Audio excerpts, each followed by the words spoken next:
distinguished guests from the government, members of the diplomatic corps, Your Eminence Cardinal Antoine Kambanda, Archbishop of Kigali, my brothers, the bishops of Rwanda, Reverend fathers and sisters, dear friends, good evening. It is my distinct honor to welcome all of you today for the celebration of the 11th anniversary of the pontificate of Pope Francis and the 60th anniversary of diplomatic relations between the Holy See and the Republic of Rwanda. On the day of his election in 2013, Pope Francis said, "Let us pray for the whole world that there may be a great spirit of fraternity." Fraternity is a central theme of the pontificate of Pope Francis and the work of the Church in favor of peace and the integral human development of all peoples. In 2017, Pope Francis said that while solidarity is the principle of social planning that allows the unequal to become equal, fraternity is what allows the equal to be different people.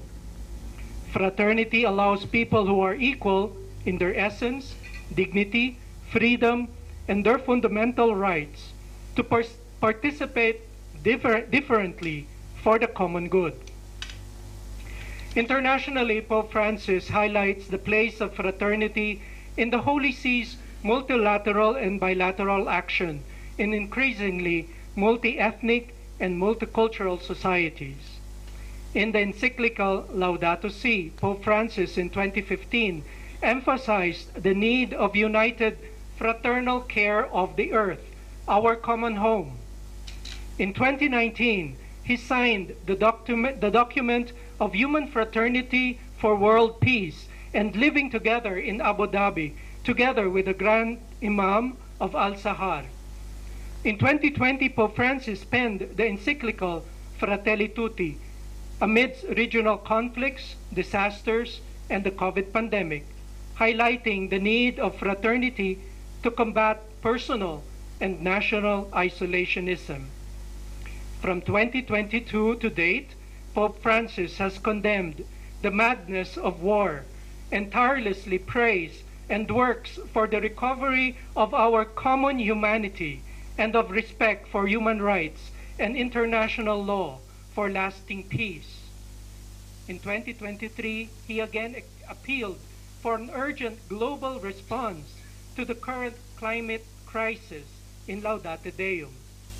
From 2021 to 2024, Pope Francis opened the Synod of Bishops on synodality to members and non-members of the Catholic Church.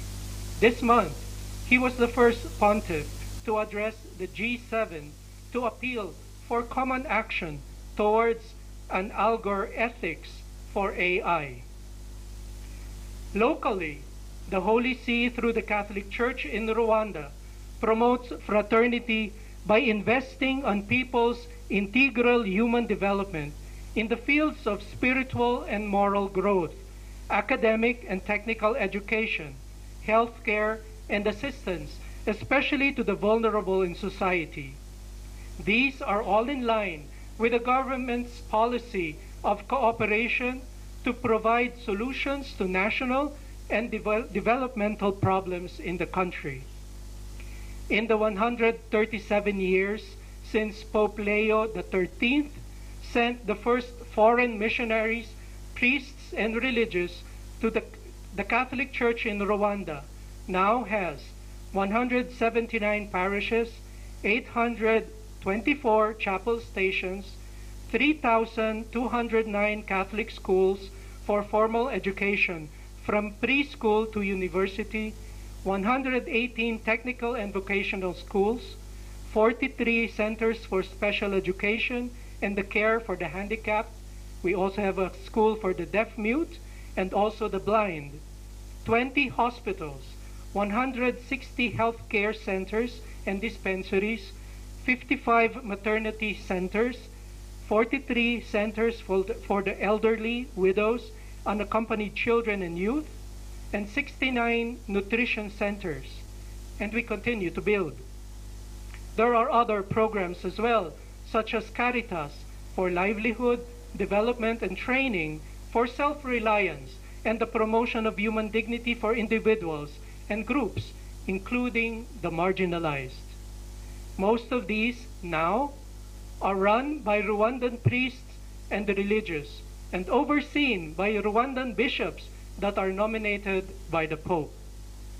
This evening, dear friends, present among us are the bishops, priests, religious sisters and brothers, and also some lay Catholics who continue the modest contribution of the Catholic Church to the progress and development of Rwanda. You may want to meet them to acquaint yourselves about the work that they do, but I warn you, they are shy, so make the first move.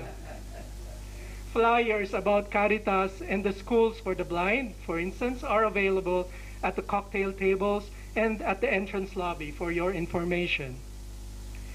As we commemorate this year 30 years since the genocide against the Tutsi, that has been tragic also for the Catholic Church in Rwanda, we continue to pray for all the victims and survivors and commend the goodwill and determination of all the people of Rwanda to learn from and leap forward towards reconciliation and rebuilding for peace and progress. I am happy to note that this year marks as well 60 years of diplomatic relations between the Holy See and the Republic of Rwanda, from when it was formally established in 1964. 60 years of fruitful collaboration have passed that prove the strength of relations based on mutual respect and the promotion of human rights and the common good. On behalf of Pope Francis, I thank President Kagame and the government for collaborating with our Rwandan bishops on the educational, healthcare, and development work of the Church, the Catholic Church, for our brothers and sisters in this beloved country. I wish continued growth in the partnership between the Catholic Church and the government in Rwanda in the common effort to achieve lasting peace and progress in the years to come.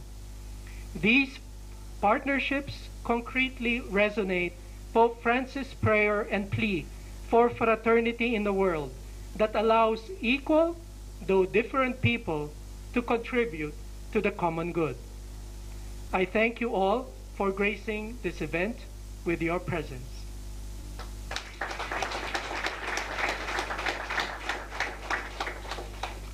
Thank you, Monsignor Catalan.